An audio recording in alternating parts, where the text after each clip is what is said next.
The skies over Yunport wept with fury that morning. Thunder rumbled like the wrath of heaven as the international flight from Boston taxied onto the drenched tarmac of Yungang International Airport. In the business class cabin, Dr. Emily Rivers sat calm and composed in her seat, her long dark hair tucked beneath a modest scarf. Her fingers rested on the arms of her seat, steady and strong, like the woman she had become. Beside her sat two children, twins, no older than 5. The boy, Lucas, had eyes that missed nothing, always scanning, always listening. The girl, Lily, leaned against Emily's shoulder with an innocent smile, her mind as sharp as a sword beneath the guise of playfulness. "Mommy," Lily whispered, "we're really back, aren't we?" Emily nodded slowly. "Yes, sweetie, we're home." But home was a complicated word.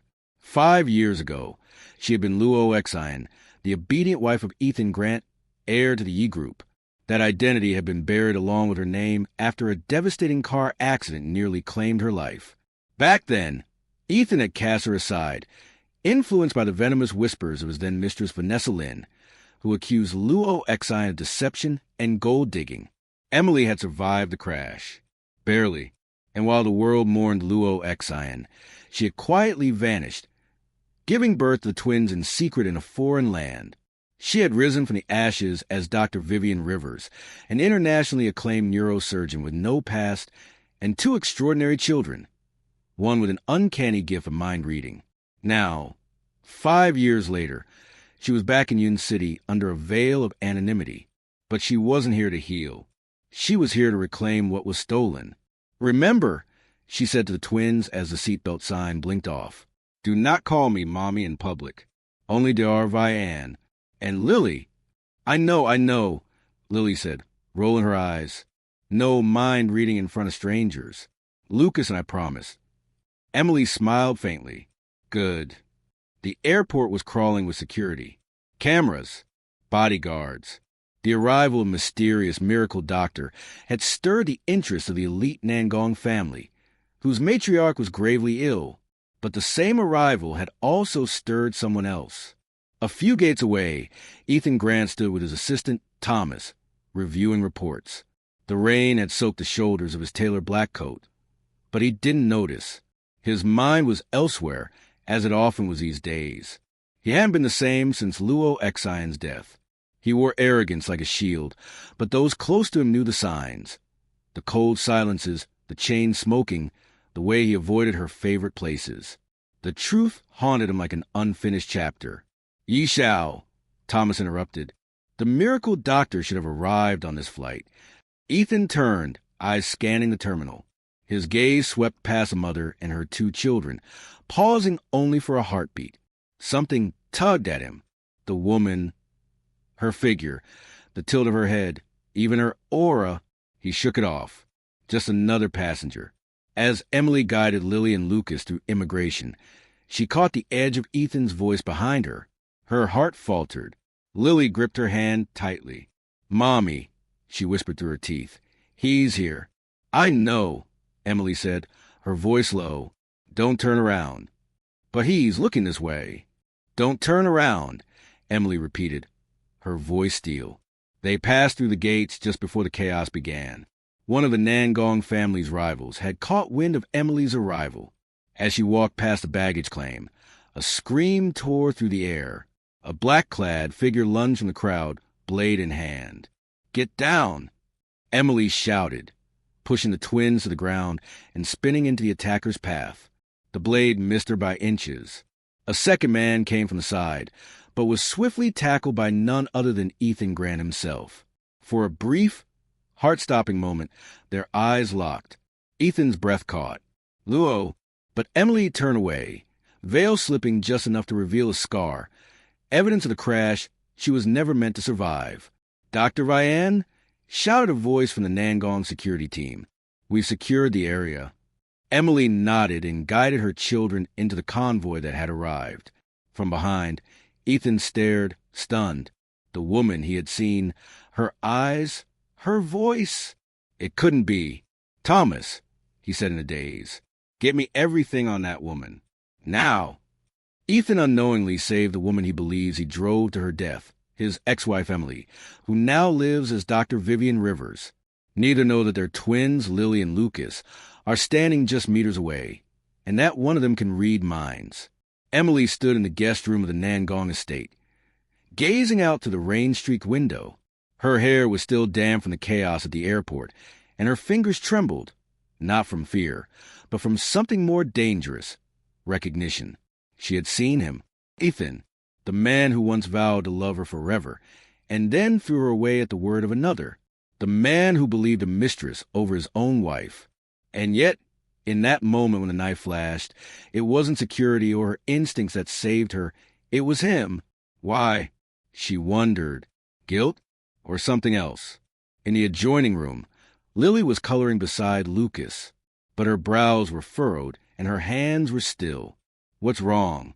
Emily asked, walking over. Lily looked up, lips tight. I heard something, Mommy. In the airport, that man. Ethan Grant. He's confused. Really confused. Emily knelt down. You mustn't read minds like that. I couldn't help it, Lily whispered. He was thinking about you. He called you Luo Xin in his head. He thinks you're a ghost. Lucas, always more grounded, tilted his head. So he really doesn't know? No, Emily replied, eyes hardening. And he can't know. Not yet. There was a knock on the door. Chris, her longtime friend and the only man who knew her secret, stepped in, wiping his glasses. The Nangong matriarch is stabilized. They're amazed by your work. Emily nodded. I did what I had to. Chris watched her a moment. He saw you, didn't he? He doesn't know who I am, but he suspects. Chris hesitated. You don't owe him anything. Not after what he did. I don't want revenge, Emily said flatly. I just want the truth. And protect my kids. Chris glanced at the twins. Then be careful. Because Ethan's already ordered a full investigation on Dr. Vivian Rivers. He'll find something, or someone, at the E Group headquarters. Ethan's private office was in a state of disarray. Surveillance footage, reports, even a blown-up still from the airport played on repeat. Thomas stood by the screen, arms crossed. I've run facial recognition, but she's clean, Thomas said. Goes by Vivian Rivers. Moved abroad 5 years ago. Became a neurosurgeon in Boston. No link to Luo Xin on paper. Ethan leaned forward. She looks just like her. She's not her. Then why does my heart tell me otherwise? Thomas said nothing. Ethan slammed the file shut. Pull every piece of footage we have. And I want the DNA lab to compare her hair from the airport with Luo Xin's preserved records. If that woman is my wife, dead or not, I will know. Meanwhile, Emily's phone vibrated with an encrypted message from her hacker contact in the U.S. Got it. Forwarding now. You were right. DNA reports from 5 years ago were altered. Deliberate forgery. Source: Internal E Group Lab. Name: Vanessa. Emily's blood ran cold. Vanessa Lynn had been a ghost in her marriage for years, always lingering behind Ethan's shoulder, whispering poison into his ear. After the crash, Vanessa wasted no time moving into Emily's life. Her name was on the same house deed Emily once signed. She was now known publicly as Ethan's fiancée. The betrayal deepened. Emily closed her eyes and whispered, "She's the one who wanted me dead." Back at the mansion, James, Ethan and Vanessa's son, ran across the hall to Vanessa's room. His eyes were wide. "Mom, I saw that lady at school pick up again, the one from the airport. The twin she had with her, one of them looks like me." Vanessa froze. "Say that again," she said. "The boy, he has eyes like mine, and he has the same weird laugh. It's creepy." Vanessa turned away, her face pale. Her hand trembled as she pulled open her drawer and took out a locked file folder. Inside were pictures of Luo Xin, and side by side, Vivian Rivers. "I told you to stay dead," she muttered. "Why did you come back?" The next day, Emily brought the twins to register for a private international school. She had carefully chosen one far from Ethan's circles, or so she thought. But fate had other plans. As they stepped onto the school grounds, a sleek black car pulled into the driveway. The door opened, and James hopped out with his school bag. Lily grabbed her mother's hand instantly. "He's here." Emily turned sharply, and Ethan followed. Their eyes met. For a second, no one moved. Then Lucas coughed. "Mommy, I think the ghost man is following us." Emily shot him a look, but Ethan was already walking toward them. "Dr. Vivian," he said, voice sharp with curiosity. "Fancy seeing you here." Emily forced a cool smile. "Mr. Grant, what a coincidence." "Coincidences are rarely just that," he said, stepping closer. "Tell me something. Are you sure we haven't met before?" Emily tilted her head. "Quite sure. I don't tend to forget arrogant men in expensive suits." Ethan chuckled. "That's funny. My late wife used to say the same thing." Lily squeezed her mother's hand harder. "Mom, he's trying to catch you off guard." Emily nodded almost imperceptibly. "Well then," Ethan said, stepping back. "See you around, Dr. Vivian." As he turned to leave, he paused to glance at the twins, especially Lucas. His brows furrowed. They looked familiar. Too familiar. Ethan orders DNA testing on Emily without her knowledge, using a stray hair she left on the school enrollment form. Meanwhile, Emily receives confirmation that the paternity of James, Ethan's supposed son, is fake. Vanessa faked the DNA test 5 years ago. James isn't Ethan's child. The Yee mansion was quiet that evening. Too quiet. Ethan sat alone in his private study, staring at the small glass vial his assistant Thomas had just delivered. Inside was a single strand of dark hair, collected from the school enrollment paperwork signed by Dr. Vivian Rivers earlier that day. He rolled the vial between his fingers, his jaw clenched. "Run the DNA. Compare it with Luo Xin's record." Thomas hesitated. "And if it matches?" Ethan's voice dropped to a whisper. "Then it means I buried the wrong woman." Across town in their temporary apartment, Emily tucked Lily and Lucas into bed. Lucas was already snoring, one arm thrown dramatically over his face. But Lily was still awake, eyes wide open, watching the ceiling fan spin. "Mommy," she said softly, "he looked at us today." "Ethan." Emily sat on the edge of the bed. "Yes, I saw." He stared at Lucas for a long time. He doesn't know yet, but something's clicking. Emily said nothing. Lily rolled over to face her. "Do you hate him?" Emily was caught off guard by the question. She brushed Lily's hair back gently. "No, I don't think I do, but I don't trust him either, and that's worse." Lily nodded. "He's confused, but he's not bad, just broken." Emily kissed her daughter's forehead. "Go to sleep, sweetheart. We'll talk more tomorrow." As she turned off the light and walked back into the living room, she found Chris at the table, poring over documents and digital logs. His laptop displayed a side-by-side comparison of 2 DNA test reports, one from 5 years ago, one from yesterday. "They're not the same," Chris muttered. "Vanessa altered both. Once to hide that Ethan wasn't James's biological father, and once again to fake your death." Emily crossed her arms. "And now she's about to be exposed." Chris leaned back. "Unless she beats us to it." Emily's phone buzzed. It was an encrypted message. "Emergency. System breach attempt traced to Lynn Vanessa. She's trying to erase files." Emily's eyes narrowed. "Then it's time we show her what a real threat looks like." The next morning at Yee Group's downtown headquarters, Ethan entered the boardroom expecting routine discussions on upcoming acquisitions.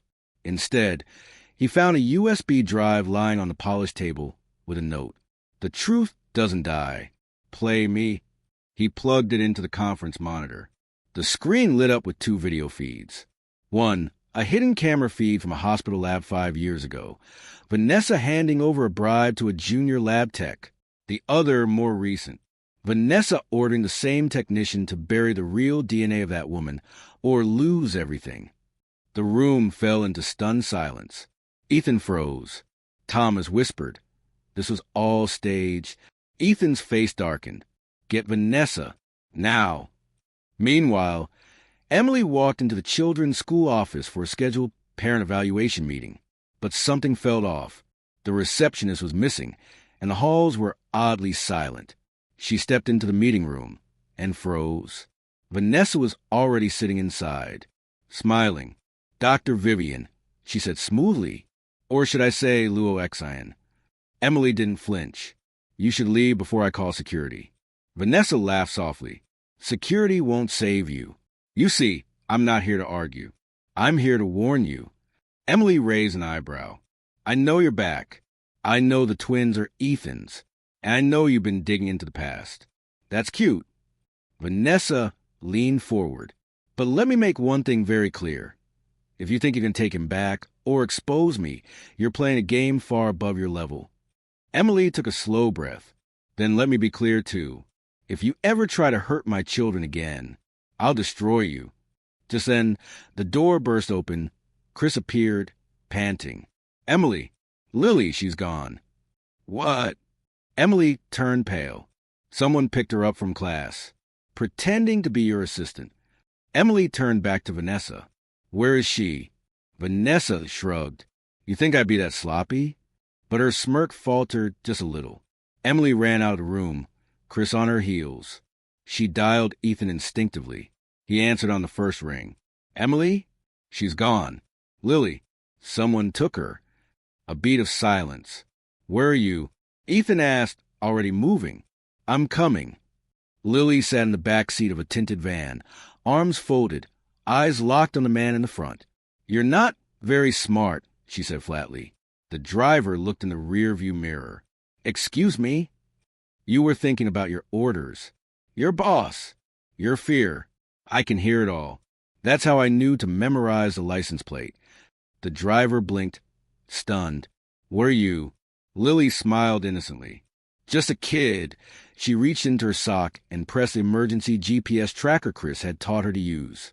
The signal went out immediately. Emily and Ethan arrived at the safe house minutes later. Chris was already directing drones to track the signal. "There!" He pointed at the screen. "East Highway, leaving the city." Ethan didn't wait. "Get the car. Now!" As they sped down the highway, Ethan glanced sideways at Emily. This was all my fault." Emily didn't answer. "I should have listened to you. Believed you. You tried to warn me about Vanessa." Emily clenched her fists. "She didn't just lie. She stole our life. Our children's lives." Ethan's hands tightened around the wheel. "I'll make it right. I swear." They intercepted the van 20 miles outside the city. Police sirens wailed behind them as the van screeched to a halt. Ethan yanked the door open, pulling Lily into his arms. "Sweetheart, are you okay?" Lily nodded. "I'm fine, but you should probably arrest him before he drives away." Ethan looked at the driver, stunned. "She's 5, and she just cracked your whole operation."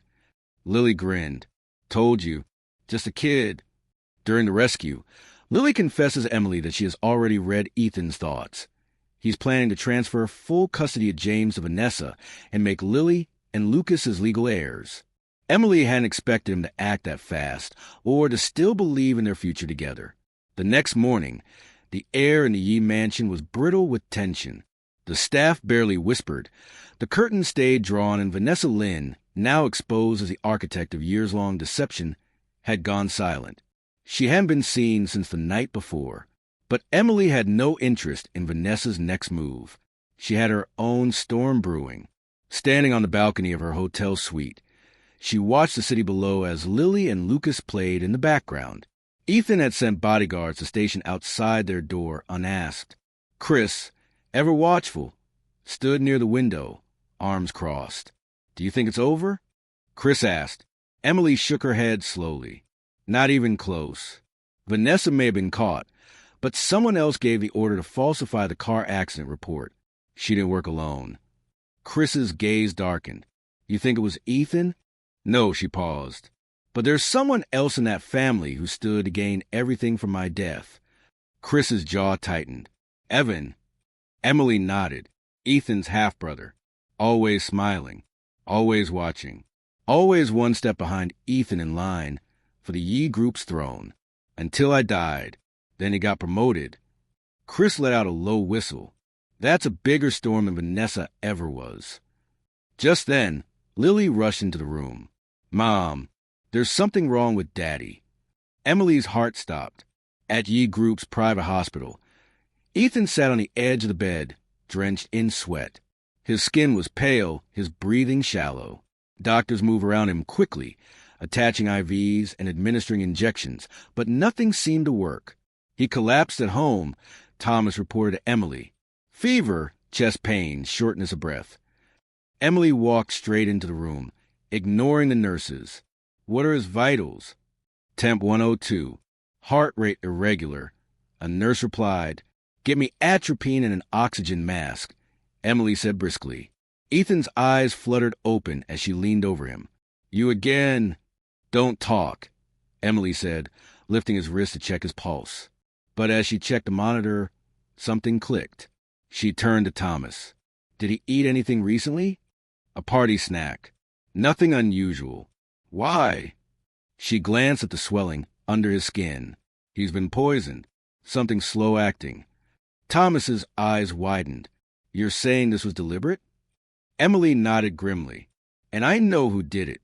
Back at the hotel, Chris was going through video files from the Yi family surveillance archives when he froze. In one clip, from just 2 nights ago, Evan stood in the kitchen after the party, alone, placing something into Ethan's tea thermos. Chris rewound the footage, watched it again. There it was, without a doubt. He forwarded the file to Emily with one word: confirmed. Later that day, Ethan lay in a private recovery suite, pale but alert. Emily sat beside him, adjusting the drip. "I owe you my life," he whispered hoarsely. "Technically, you owe Lily," Emily said softly. "She's the one who heard your pain last night." He looked toward the window. "She's amazing. They both are." Emily nodded, her expression unreadable. "I never imagined I had children out there. Real ones. Not just James." She looked down. "I didn't tell you because I couldn't trust you. I still don't know if I can." "You can," he said, his voice firm. "Whatever happened in the past. Emily, I still believe we can make this right." Emily blinked, startled. "You call me Emily." "I always knew," he said quietly. "Or maybe I just hoped. But after today, I don't care what name you use. You're her, and I love you." She stood abruptly. "You don't get to say that." "Not yet." Ethan didn't protest. He just watched her go. The next day, a public charity gala was held, an annual event honoring the late Mrs. Yi, Ethan's mother. It was also the Yi Group's opportunity to maintain public image after the Vanessa scandal. Emily arrived late, wearing a floor-length black gown and veil. Lily and Lucas stood beside her, dressed immaculately in matching tuxedo and gown. Chris escorted them to their seats. Whispers rippled through the room. "Is that the miracle doctor? Why is she with the Yi twins?" "She looks like, but it couldn't be." Evan took the stage, smiling like a wolf. "Ladies and gentlemen, welcome. I thank you for your presence tonight as we honor my late stepmother and—" He froze. Ethan had walked into the ballroom, alive, and with him came Emily. Evan's eyes narrowed, and a tremor passed through his jaw. Ethan stepped up beside him and took the mic. "Thank you, Evan, for starting without me, but I think it's time we made something clear to the public." He turned to the crowd.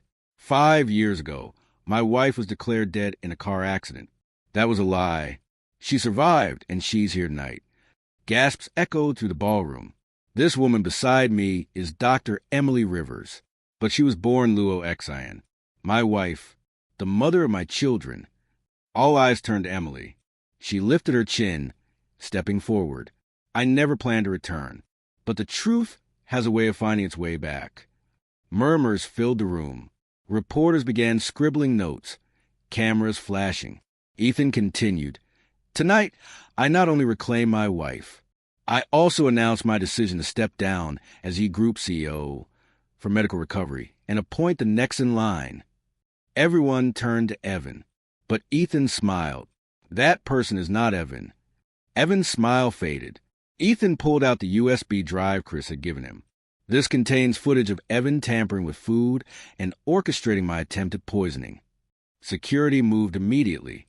Evan tried to run, but Thomas blocked the door. "You're finished," Ethan said calmly. Just before Evan is dragged away, he turns and shouts, "You think you won, Ethan? Ask her what else she's hiding. Ask her why she really faked her death. And ask who helped her disappear. Emily's face pales. A buried secret is suddenly in danger of being exposed. The Yi family cemetery rested on a misty hillside outside the city. Rows of solemn granite stones stood like silent sentinels, bearing names of the family's lineage, until one grave, Plot 144, broke the line with its chilling inscription, Luo Xin, beloved wife and daughter, 1999 to 2020. Ethan stood in front of it, his fingers clenched into fists. "She's alive," he muttered under his breath. This grave is a lie. Behind him, Thomas and Chris stood silently as the groundskeeper nervously handed over a rusted set of keys. It's unusual, sir," the old man stammered. "But there's no record of the coffin being delivered. We assume the family handled the burial privately." Ethan stepped forward. "Open it." The workers hesitated, then began digging. It took only minutes before a hollow thud echoed beneath the shovel. The coffin was empty, not a shred of cloth, bone, or evidence, just dust. Ethan stared down at it. Chris spoke first. "She really faked her death." Ethan's face was unreadable, but not alone. Someone helped her. Someone with access to the hospital, the records, even the grave. "Suhi," Thomas said quietly. Chris nodded. He was closest to her, her childhood friend. He vanished at the same time she did. Ethan stepped back, his voice low. "She let me believe she was dead for 5 years. Let me bury an empty box." Back at the hotel, Emily paced the living room while Lily sat quietly by the window, twirling her pencil. Lucas napped, blissfully unaware of the storm brewing outside. Chris entered, grave-faced. He opened the grave, found it empty. Emily froze. "Did he say anything?" "No," Chris replied. "But he knows someone helped you disappear. He's guessing it was me or Suhi." Emily dropped into the chair, burying her face in her hands. "I thought this would be simpler. I thought if I came back, told the truth piece by piece, maybe it wouldn't hurt as much." Chris sat across from her. "You've told him most of the truth, but not all." "I couldn't," she said. "If he finds out what I did that night, what I was running from, he might never forgive me." Chris sighed. "You'll have to choose soon, Emily. Keep protecting him, or let him know the cost of your silence." That evening, Ethan arrived at the hotel unannounced. He was let in by Lily, who stared at him a long moment before saying, "You're early. Mom's not ready to talk yet." Ethan crouched down. "Do you think she'll ever forgive me?" Lily tilted her head. "That depends. Are you ready to forgive her?" Before Ethan could answer, Emily stepped into the hallway. She was barefoot, dressed in a long silk robe, her hair loose around her shoulders. "Lily," she said gently, "go join your brother." Lily nodded and disappeared into the bedroom. Ethan stared at her. "You could have told me. Any time. You could have called." "I wanted to," she admitted, "but I couldn't." "Why?" Emily crossed her arms. "Because you wouldn't have believed me. Back then, I was just a girl from nowhere who married the heir to the Yi fortune. When the crash happened, you didn't question the story. You signed off on my death within hours. I was told. By Vanessa, by Evan, by everyone but me." Ethan looked down. "You're right." They stood in silence for a long moment. Then Emily whispered, "There's more." Ethan looked up. "What do you mean?" Emily turned away, her voice cracking. "The night of the crash, I wasn't just leaving because of your betrayal." He moved closer. "Emily, I was being followed," she said. "I overheard Evan making a call. He was planning to take over the company, and I was in the way. I knew too much. That night, someone tampered with my brakes. I barely made it out alive." Ethan's eyes widened. "You think Evan ordered it?" "I don't think. I know. And Suhi, he found me bleeding on the road. He pulled me from the wreck, smuggled me out of the city, and helped fake my death." Ethan backed away a step. "You let me bury an empty grave for 5 years." Emily's eyes glistened. "Would you have believed me back then? Would you have even listened?" He didn't answer. She stepped closer. I did what I had to do to protect the twins. I didn't want them raised in a family that couldn't tell truth from betrayal. A beat of silence. Then Ethan whispered, "They're my children." Yes. Tears slipped down her cheeks. And I loved you, Ethan.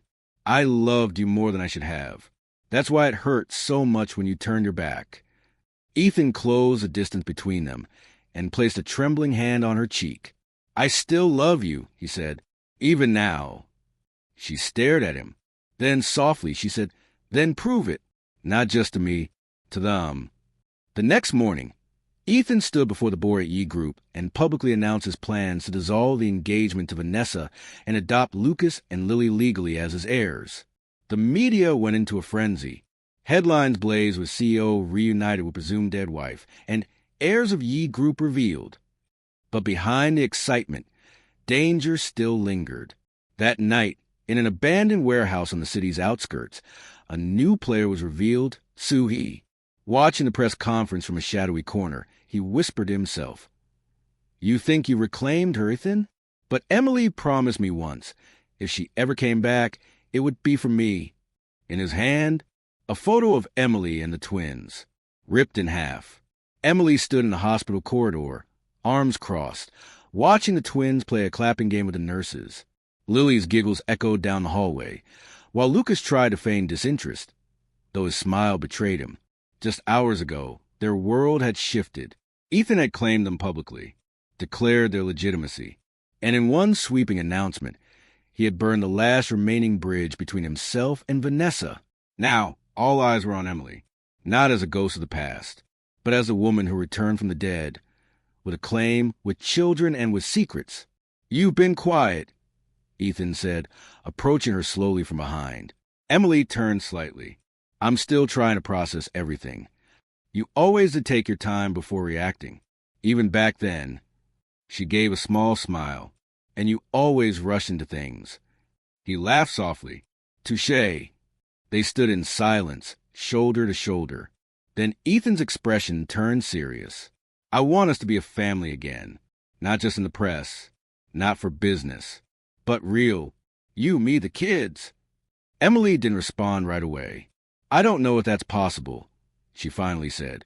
"You want to rewrite history. I want to forget it. But the children, I've always protected them, even from you. That's exactly why I want to do this right now." Ethan said, "We don't get second chances often. This is ours."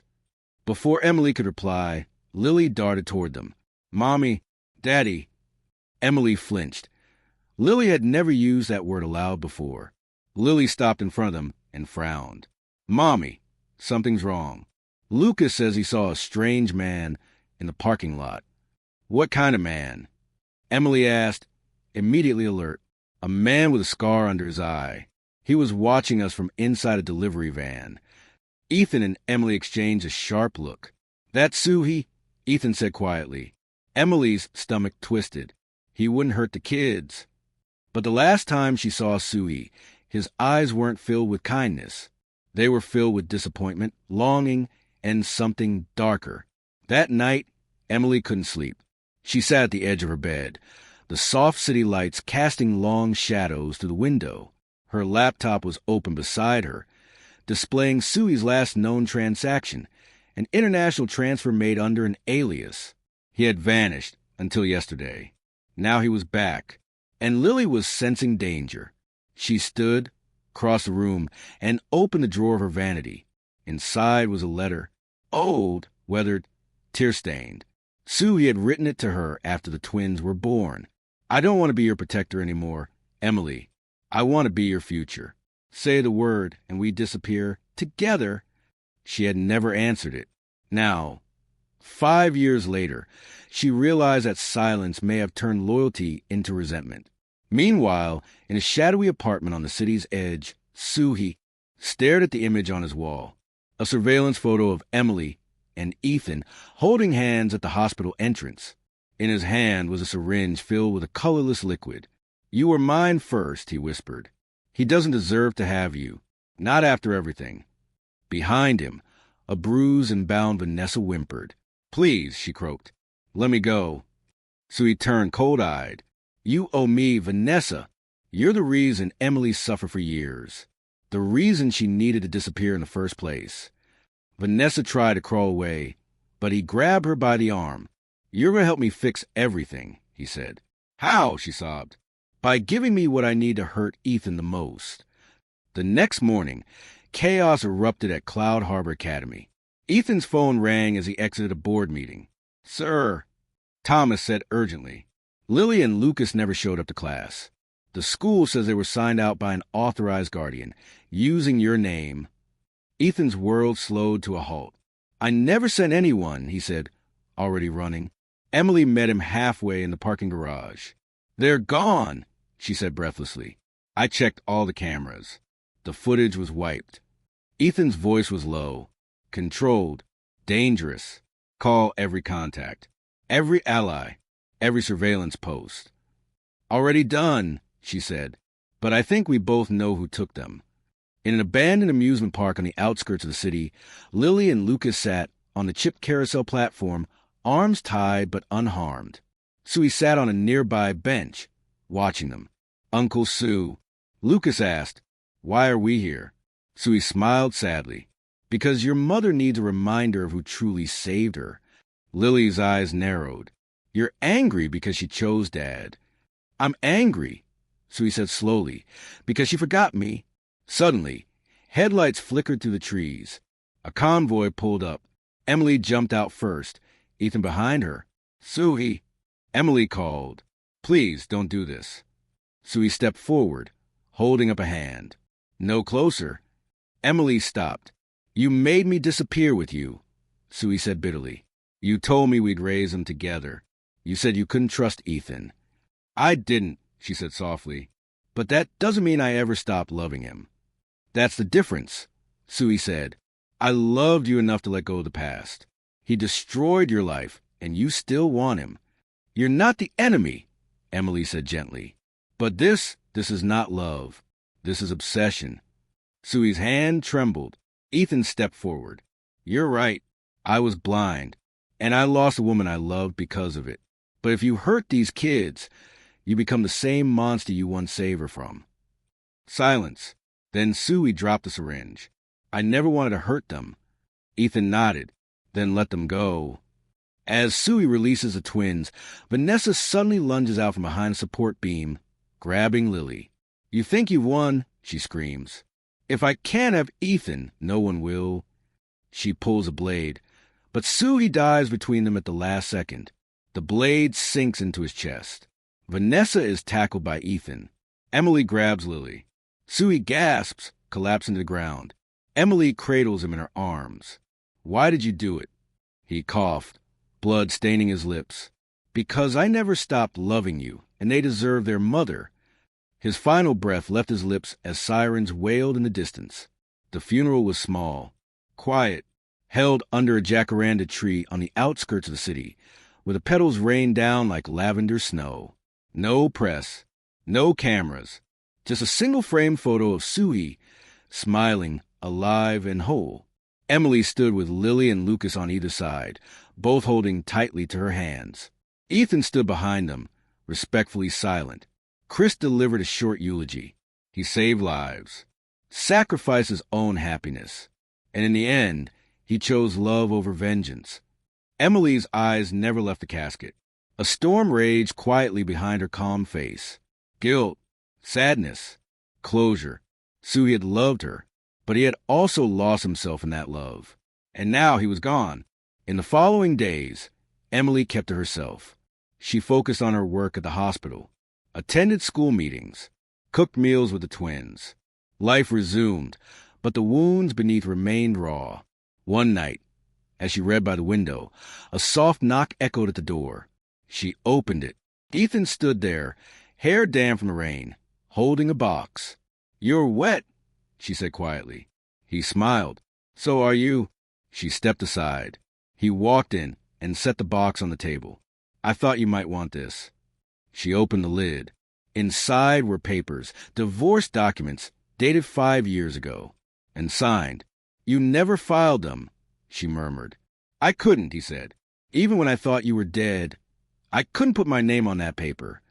He stepped closer.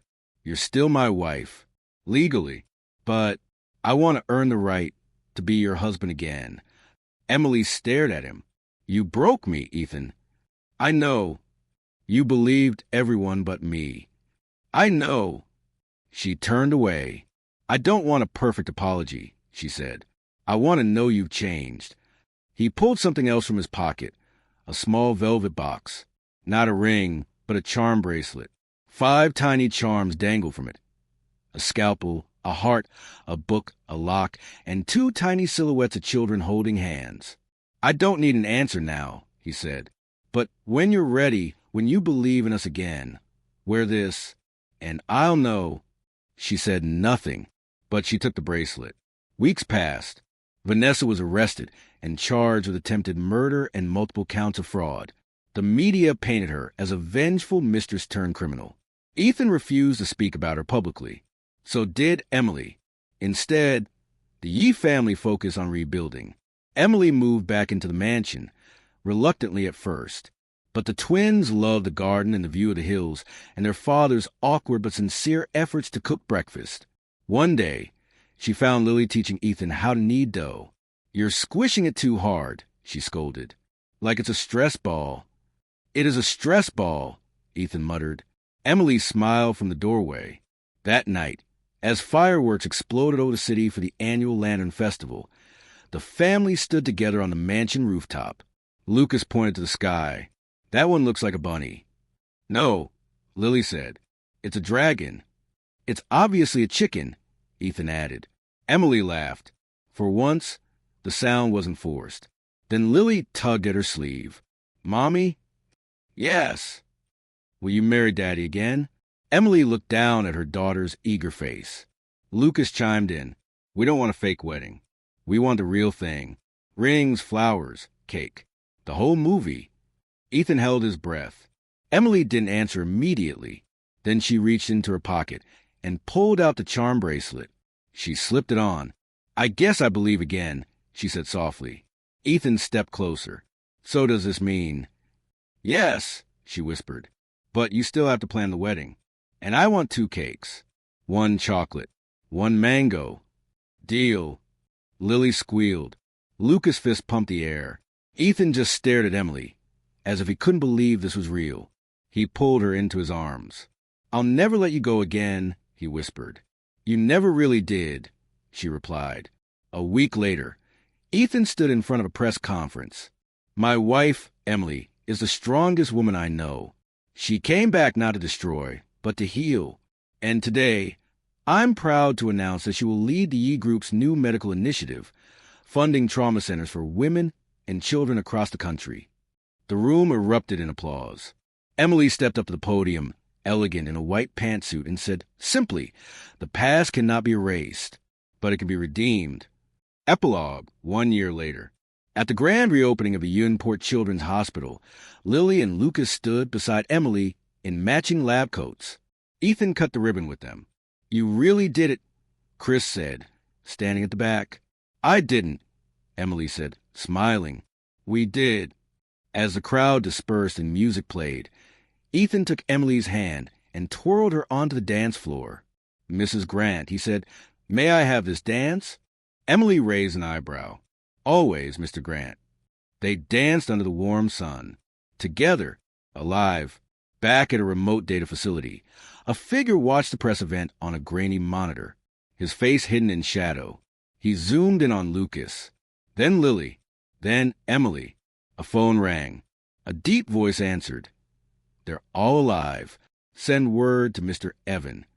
The screen cut to black.